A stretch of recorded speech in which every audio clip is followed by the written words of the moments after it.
हम महाराज जी के प्रश्न उत्तर हम विचार करेंगे।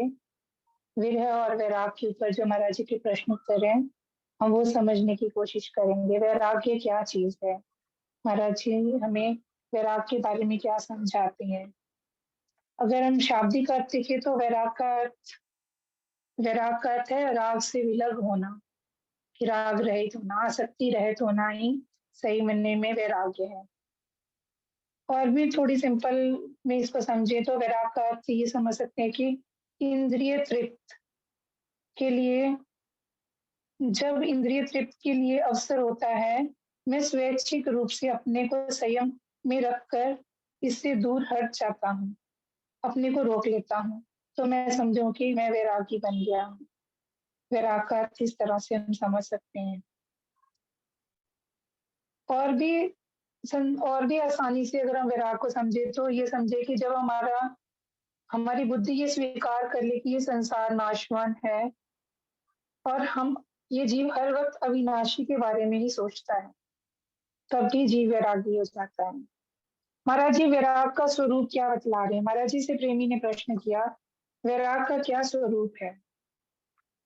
तो महाराज जी उत्तर देते हैं, बुद्धि अभिमान के मल से पवित्र हो करके यथार्थ स्वरूप में जब प्रकृति के चक्र को अनुभव करती है। बुद्धि अभिमान के मल से पवित्र होकर के यथार्थ स्वरूप में जब प्रकृति के चक्र को अनुभव करती है, यानी तमाम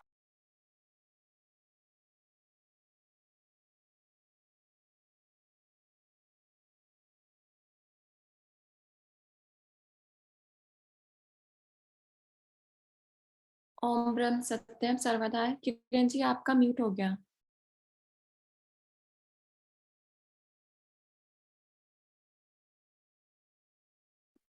किरण जी अभी भी म्यूट है आपका ना।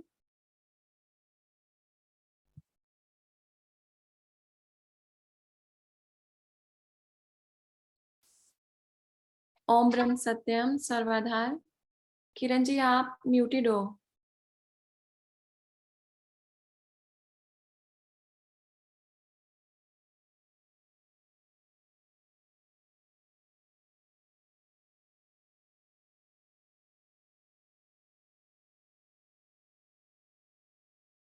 ओम ब्रह्म सत्यम सर्वधार। किरण जी आपकी आवाज नहीं आ रही।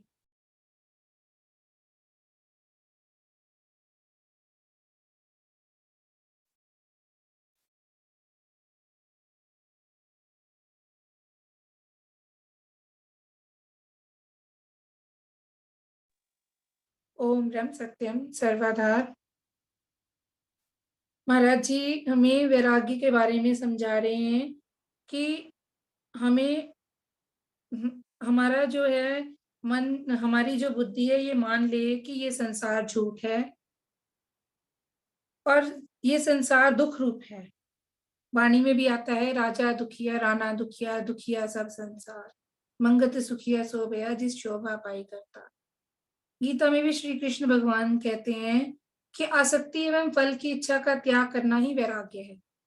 आसक्ति एवं फल की इच्छा का त्याग करना ही वैराग्य है। संसार में रहते हुए, संसारिक कार्य करते हुए आसक्ति एवं फल की इच्छा नहीं करने वाला सच्चा योगी है।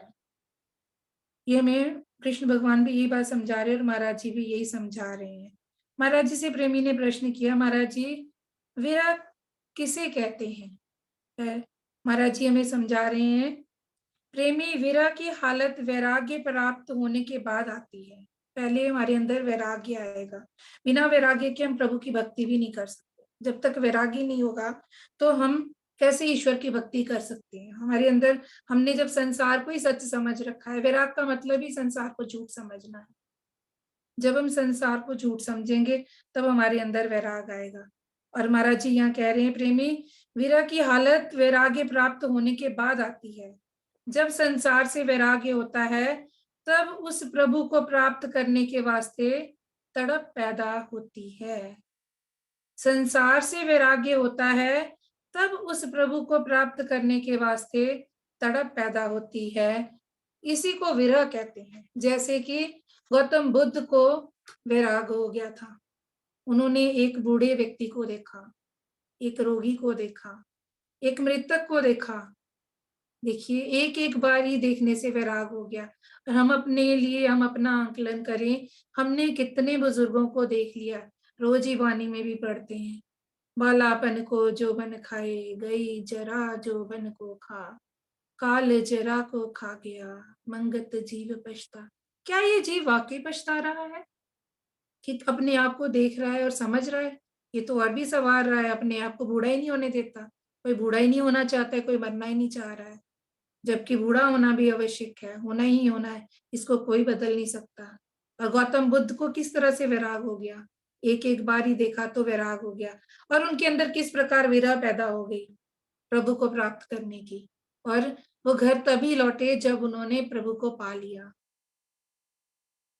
फिर प्रभु का प्रेम प्राप्त होने पर विरह शांत हो जाती है। और विरह शांत कब होएगी? जब ईश्वर को हम पालेंगे, ईश्वर से हमारा प्रेम हो जाएगा। अभी तो हमारा प्रेम संसार के साथ हो रखा है, गहरी दौड़ है हमारी संसार के प्रति, बहुत प्रेम करते हैं हम संसार के साथ। संसार यानी ये देह ही तो हमारी संसार है, सबसे बड़ा संसार तो हमारे ये देह ही है। सबसे पहले हमने इस देह को संसार माना हुआ है, और फिर इस देह से संबंधित जितने भी रिश्तेदार हैं, जो चीजें भी भास रही हैं, उनसे हमारा प्रेम होता है, जबकि हमने निराकार से प्रेम करना है। बाबा नंद साहब जी होते थे, वो 5 साल के थे, जबकि जिस टाइम पे वो ईश्वर की प्राप्ति के लिए निकल जाया करते थे। एक दिन 5 साल के थे जब वो रात को, आधी रात को ही निकल गए, कुएं पे जाके नहाए और वहीं कुएं के ऊपर ही बैठ गए। घर वाले सारे डर गए कि अरे नंद कहाँ चला गया रात के समय। जब देखते हैं, सारे जब आते हैं गांव में, देखते हैं तो वो कुएं के ऊपर बैठे होते हैं। तो उनके घर वाले रिलेटिव्स उन्हें कहते हैं कि कुएं के ऊपर क्यों बैठे हो?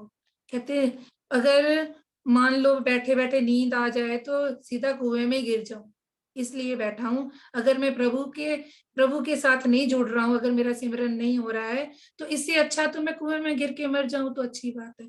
कैसे भाव थे जिनके अंदर वैराग पैदा हुआ, वो उन्होंने ईश्वर को किस प्रकार से पाया। बहुत गहरी गौर करके हमें विचार करना चाहिए। फिर यहाँ प्रश्न उठता है कि वैराग कैसे उत्पन्न हो सकता है।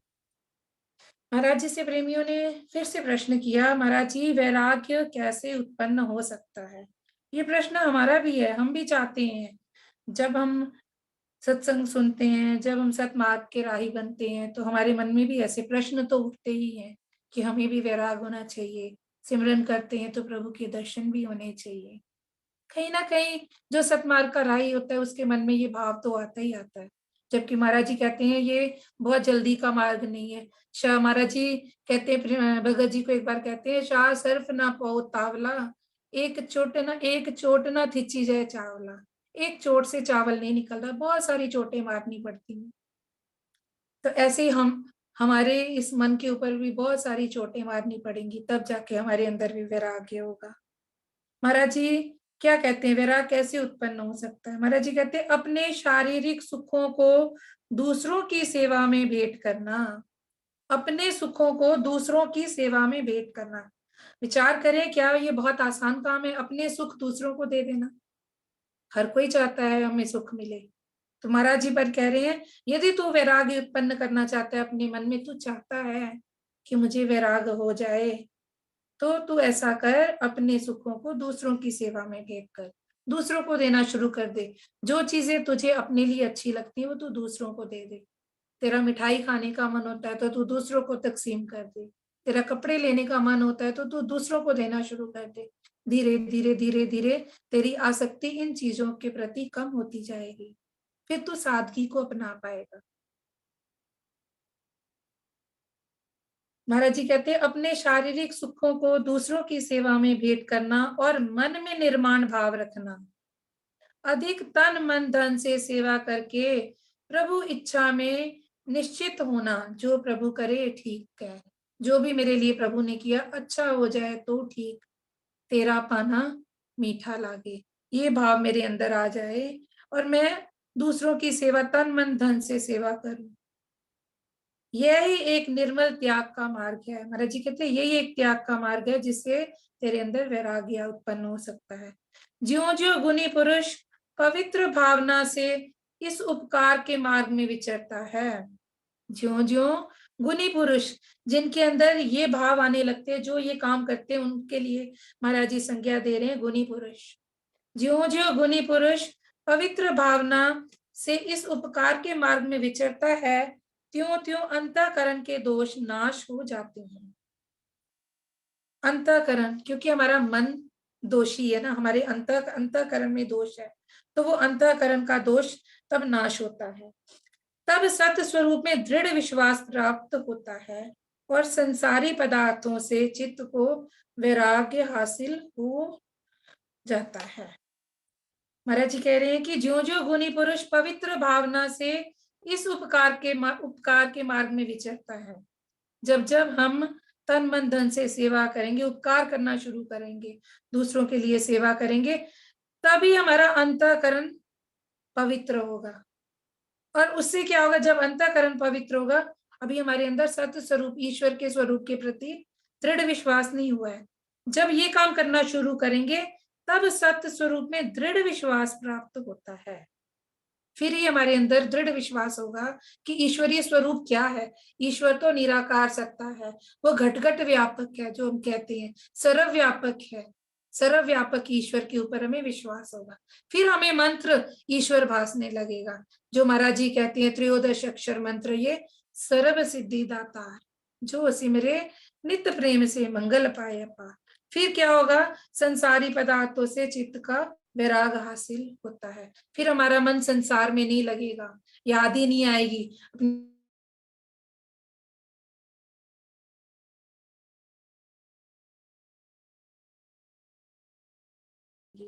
यह धारणा ही निर्मल भक्ति के अंकुर है।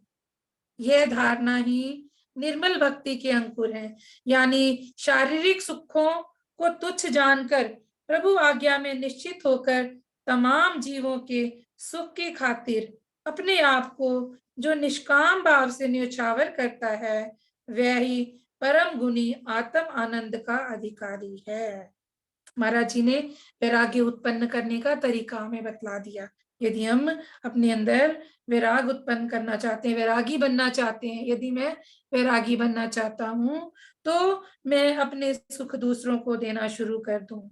प्रभु की कृपा ऐसी है कि दूसरों को सुख देने शुरू कर देंगे तो हमारे अंदर ईश्वर का विश्वास प्राप्त होगा, और जब ईश्वर का विश्वास प्राप्त होगा तो हमें शारीरिक सुख तुच्छ लगने शुरू हो जाएंगे, हल्के लगेंगे, हम इनको इम्पोर्टेंस नहीं देंगे। सरकार अपने संसारी ड्यूटीज को हम इतनी इम्पोर्टेंस नहीं देंगे। महाराज जी ने मैं तो अपनी संसारी ड्यूटी को इम्पोर्टेंस नहीं दी थी, तो ईश्वर ने खुद ही जाके उनकी ड्यूटी कर दी थी। हम सब ये बात जानते हैं कि किस प्रकार महाराज जी की ईश्वर ने जाके ही ड्यूटी कर दी थी, ऑफिस में काम कर दिया था। कितनी हैरानगी वाली बात है, महाराज जी ने सब कुछ हमें खुद करके बतलाया है कि तू भी ऐसा कर, तेरे साथ भी ऐसा होगा, तू उसका एक काम कर, वो तेरे सारे ही कर देगा। बार बार सतपुरुष हमें समझा रहे हैं। महाराज जी से फिर प्रश्न करते हैं, महाराज जी वैराग्य और विरह कैसे पैदा होता है? फिर से प्रश्न आया कि कैसे पैदा होएगा। महाराज जी कह रहे हैं ये कोई जमीन की पैदावार थोड़े है जिसमें बीज डालकर पैदा कर लोगे। संसार की असारता को बार बार दृढ़ करो, ये संसार झूठ है, तू बार बार अपने मन में दृढ़ कर, तेरी बुद्धि इस बात को मान ले कि ये संसार झूठ है। संसार की असारता को बार बार दृढ़ करो। इस न रहने वाले संसार के साथ क्यों ज्यादा लगाव बनाया हुआ है? महाराज जी प्रश्न कर रहे हैं, क्यों तूने इस न रहने वाले संसार के साथ लगाव बनाया हुआ है, क्यों प्रेम करता है इसके साथ? तो ईश्वर के साथ प्रेम कर, तेरा जन्म ही ईश्वर के साथ प्रेम करने के लिए हुआ है। तो ईश्वर से बिछड़ा हुआ है। बहुत जन्म बिछड़े थे माधो, ये जन्म तुम्हारे लेके। पहले खोज करो सत्य क्या है। महाराज जी कहते पहले खोज कर कि सत्य क्या है। जिस्म और जान का निर्णय करो, इस शरीर और जान का निर्णय कर, यानी ये शरीर किस के आश्रय चल रहा है। शरीर झूठ है और इसके अंदर जो जान है, जो जीव है, जो अहंकार वश इस देह में आ गई, उसके बारे में तू विचार कर, बार बार विचार कर। जिस्म और जान का निर्णय करो। जिस समय जान को जानने की लगन लग जाएगी, अपने आप ही वैराग्य प्रकट होगा। महाराज जी कहते जिस समय जान को जानने की लगन प्रकट हो जाएगी कि मैं किस शक्ति से ये शरीर चल रहा है, मैं कैसे काम कर रहा हूँ, ये क्यों कैसे चल रहा है, मुझ में और मृतक शरीर में कोई फर्क तो दिख नहीं रहा है। अगर मैं मृतक शरीर को देखूं और अपने आप को देखूं, मुझे कोई फर्क नहीं दिखता है। महाराज इसीलिए हमें समझा रहे हैं कि तू इस जिस्म और जान के निर्णय के बारे में समझ क्या है। जिस समय जान को जानने की लगन लग जाएगी, अपने आप ही वैराग्य प्रकट होगा। वैराग से विरह आप ही पैदा होता है। जब वैराग्य हो जाता है, फिर अपने आप ही विरह पैदा हो जाती है। जैसे मीरा ने घर बार छोड़ दिया था, फिर उसको कुछ भी नहीं भासा। मेरो तो गिरधर ना अगर दूसरों ना कोई रे। फिर उनको बस वो ईश्वर ही ईश्वर हर जगह भासते थे, वो ईश्वर में ही मग्न रहती थी। जिस प्रकार महाराज जी हर पल ईश्वर में ही मग्न रहते थे। थोड़ी देर के लिए आंखें खोलते थे, फिर उनकी सहज अवस्था जो होती समाधि की ही होती थी। हर वक्त वो ईश्वर में ही मग्न रहते थे। हमारे अंदर सबसे पहले इच्छा तो जागृत होनी चाहिए कि मुझे ये काम, मुझे ईश्वर को पाना है। हमारे अंदर इच्छा ही नहीं पैदा होगी तो कैसे वैराग और विरह पैदा होंगे। इस प्राणी के सब स्वार्थ के भाग खत्म होने लगते हैं। यानी चित्त के अंदर यह दृढ़ विश्वास बनाए रखो कि अपने असल रूप को इस जन्म में ही जानकर छोड़ना है। महाराज जी कहते तो अपने एक टारगेट बना कि मैंने इसी जन्म में ईश्वर को जान के रहना है।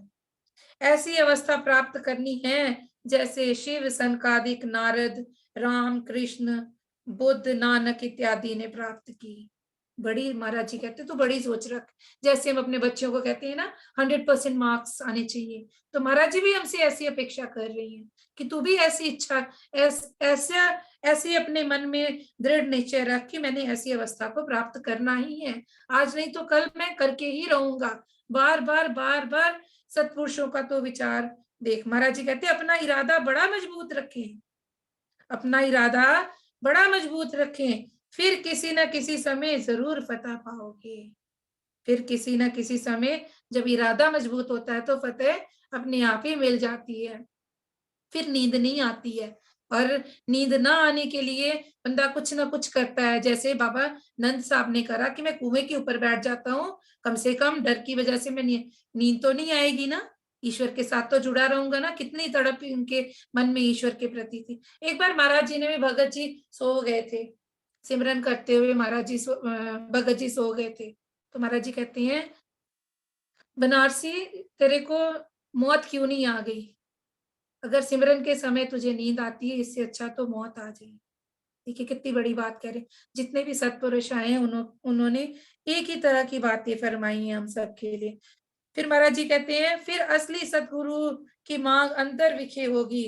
बगैर नाम रूप अनात्म वस्तु को छोड़ने के प्रभु प्रेम पैदा करना कोई आसान नहीं। बगैर नाम रूप अनात्म वस्तु को छोड़ने के प्रभु प्रेम पैदा करना कोई आसान नहीं। प्रभु के आश्चर्य रूपों में फैली हुई माया को देखकर अनुमान से उसकी महिमा में मुस्तगर्क होना है। अनुमान ही लगाना है कि ये प्रभु की लीला है, कितना सुंदर शरीर प्रभु ने मुझे दिया है। अरे मेरी ये सांसें चल रही, मेरा ये दिल धड़क रहा है, मैं आंखों से देख पा रहा हूँ। कितनी आश्चर्य लीला है ये प्रभु की। तो इस लीला को देख और प्रभु का थैंकफुल हो और उस ईश्वर को याद कर। हे प्रभु, आपकी वजह से मैं चल पा रहा हूँ, आपकी वजह से मैं घर वालों की सेवा कर पा, जिनकी वजह से मैं सब कुछ कर पा रहा हूँ, मैं उन्हीं को भूल जाता हूँ। कितना मूर्ख हूं मैं। संसार की सब चीजें सबक दे रही हैं, संसार की सब चीजें सबक दे रही हैं। सूरज, चांद, सितारे, जमीन, आसमान किस कदर घड़ रखे हैं। कुदरत को बार बार विचार करने पर पूर्ण विश्वास होने लगता है। महाराज जी कहते तू कुदरत को बार बार विचार कर, सूरज, चांद, सितारे किस तरह से खड़े हैं, ये आसमान कैसे खड़ा है, ये देह कैसे खड़ी है, ये शरीर किस शक्ति के आधार पर चल रहा है तो बार बार इन चीजों का विचार कर।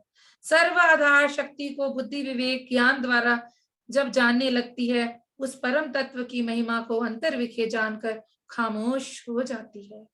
सारे संसार को इसका रूप जानकर मग्न होकर रूपरेख बिन इस देव शक्ति के अद्भुत रूप में समा जाती है। कोई भाग्यशाली जीव ही शरीर के होते हुए इस विस्माद अवस्था को प्राप्त हुआ करता है।